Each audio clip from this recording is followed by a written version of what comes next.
Assalamualaikum warahmatullahi wabarakatuh. Selamat datang di Mistisku. Pada kesempatan kali ini, kami akan menyampaikan sebuah kisah kuno yang menjadi asal-usul dari Gombel. Konon pada zaman dahulu kala di sebuah hutan di Pulau Jawa hiduplah seorang pertapa muda yang rupawan. Pertapa muda itu konon adalah pangeran atau putra mahkota dari salah satu kerajaan di tanah Jawa. Seperti apa sebab pangeran itu ada di tanah. Suatu hari, putra mahkota diajak oleh para pangeran dari selir-selir raja untuk berburu di hutan. Ketika sampai di tengah hutan, pangeran tertua dari selir-selir raja itu kemudian berkata pada putra mahkota, "Maafkan kami Raka, Raka harus kami bunuh." Putra mahkota pun kaget bukan kepala. "Kenapa Rai ingin membunuh saya?" tanyanya. "Raka tahu ibu-ibu kami adalah selir dari Ayahanda Prabu. Ibu-ibu kami adalah orang-orang dari negeri Taklukan. Ayahanda Prabu menindas kami bangsa negeri Taklukan. Penindasan ini harus diakhiri. Cara mengakhirinya adalah dengan melenyapkan Raka. Kepemimpinan dari darah kaummu harus diakhiri Raka. Kami semua para pangeran sudah sepakat untuk menghabisi Raka. Kami sudah mengikat janji setia, membebaskan penindasan yang Ayah Prabu selama ini lakukan. Kami harus meneruskan kepemimpinan negeri ini. Jadi maafkan kami Raka." Putra mahkota kemudian berucap, "Raka tahu Rai, Ayahanda Prabu sangat menindas negeri Taklukan. Ayahanda Prabu membebankan upeti 5 kali lipat dari negeri-negeri yang lain. Raka sebenarnya tidak tertarik menjadi penerus penguasa negeri ini. Kalau Rai menginginkan Raka tidak memimpin negeri ini, Raka dengan ikhlas menerimanya. Tapi jangan kotori tangan Rai dengan darah saudaranya sendiri. Jangan sampai Rai membunuh Raka." Raka bersumpah, Raka tidak akan menjadi putra mahkota lagi. Tidak ada lagi yang namanya putra mahkota. Yang ada hanyalah Werto. Demi yang menguasai jagat raya.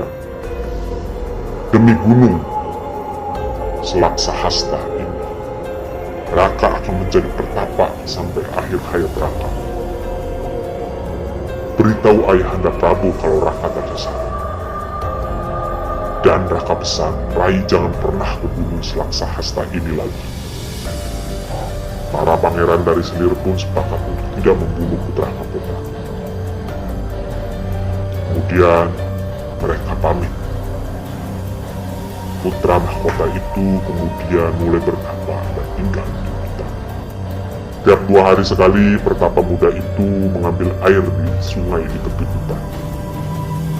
Suatu hari ketika pertapa itu sedang mengambil air, tiba-tiba ada suara perempuan dari arah belakangnya sambil berkata, "Wahai pertapa yang rupawan, perkenalkanlah, namaku adalah Tiwen." "Siapa namamu wahai pertapa rupawan?" Pertapa muda itu kemudian menoleh. Ia melihat sosok gadis yang cantik jelita. Pertapa muda itu pun kemudian menjawab, "Namaku Wertom." Gadis itu kemudian berkata, "Maafkan aku yang setiap engkau mengambil air selalu mengintaimu. Kali ini aku sudah memperhatikanmu selama hampir 6 purnama. Dan sampailah hari ini aku sudah tidak mampu lagi menahan rasa menyiksa hati ini. Aku memutuskan untuk tidak lagi mengintaimu. Aku memutuskan untuk muncul di hadapanmu. Sudilah kiranya engkau menjadikan aku abdimu dan jadikanlah aku sebagai istrimu. Aku berjanji akan mengabdi padamu sampai akhir hayat ini." Pertapa muda itu pun menjawab, "Aku akan menerimamu sebagai abdi sekaligus istriku kalau engkau juga berjanji tidak akan membangkang dari perintahku dan tidak akan menampakkan wajah cantikmu selain pada suamimu dan kelak hanya pada keluargamu saja." Perempuan muda cantik itu pun berkata, "Aku tidak akan membangkang apapun perintahmu, dan aku lebih baik mati daripada membangkang perintahmu. Aku Aku lebih baik memiliki wajah yang buruk rupa daripada aku memperlihatkan wajahku selain daripadamu dan keluarga kita kelak. Petapa muda itu pun berkata, "Baik, aku terima engkau menjadi abdi sekaligus istri. Bawalah air ini dan ikutlah bersama." Sejak saat itu, gadis dan pertapa muda itu menjadi sepasang suami istri. Setelah 3 purnama berlalu, istri pertapa itu mengandung janin dari pertapa itu. 10 purnama kemudian, istri pertapa itu melahirkan bayi laki-laki. Seiring waktu, bayi laki-laki itu menjadi anak laki-laki yang sangat tampan. Pertapa itu sangat menyayanginya. Sampailah suatu hari, anak laki-laki itu diajak ibunya mengambil air di sungai.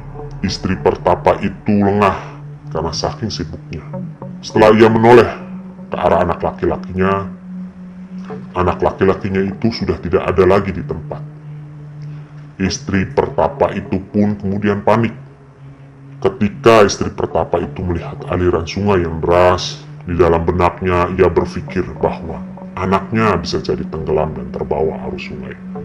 Dari pagi sampai sore, istri pertapa itu mencarinya sambil menangis dan menyesali tindakannya membawa putranya ikut mengambil air di sungai. Pada sore menjelang malam, istri pertapa itu pun pulang ke tempat tinggal mereka. Setelah sampai di rumahnya, istri pertapa itu kemudian menceritakan semuanya sambil menangis. Setelah tahu anaknya yang disayangi itu hilang, pertapa itu pun marah. "Cepat cari anakku sampai ketemu. Kalau kamu tidak kembali kepadaku tanpa anakku, lebih baik kamu menjadi siluman." Saat itu juga, istri pertapa itu kembali mencari anaknya. Dan setelah itu, ia tidak pernah kembali lagi. Setelah 100 purnama mencari, istri pertapa itu kemudian bersemedi selama 1 windu di sebuah lembah. Yang konon, nama lembah itu adalah Lembah Gombel. Ia bertapa untuk menebus rasa bersalahnya. Ia bersumpah bahwa ia dan keturunannya akan mengambil anak-anak yang ditelantarkan oleh orang tuanya. Sebelum orang tuanya sadar dan terus-terusan mencarinya, ia tidak akan mengembalikan anak tersebut. Ia kemudian menjadi sakti setelah bertapa. Tetapi wujudnya berubah menjadi sosok yang sangat tinggi, besar, dan menyeramkan. Konon apabila ada seorang anak sendirian di sungai dekat Lembah Gombel, anak itu banyak yang hilang.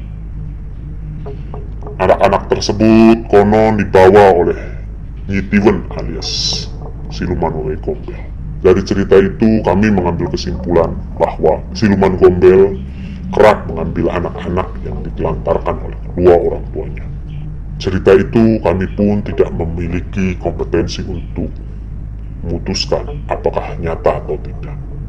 Terlepas dari semua itu, itulah cerita asal-usul Weweh Gombel yang kami ketahui dari para sepuh kami. Terima kasih sudah menyaksikan konten mistisku. Sampai jumpa di konten mistisku selanjutnya. Wassalamualaikum warahmatullahi wabarakatuh.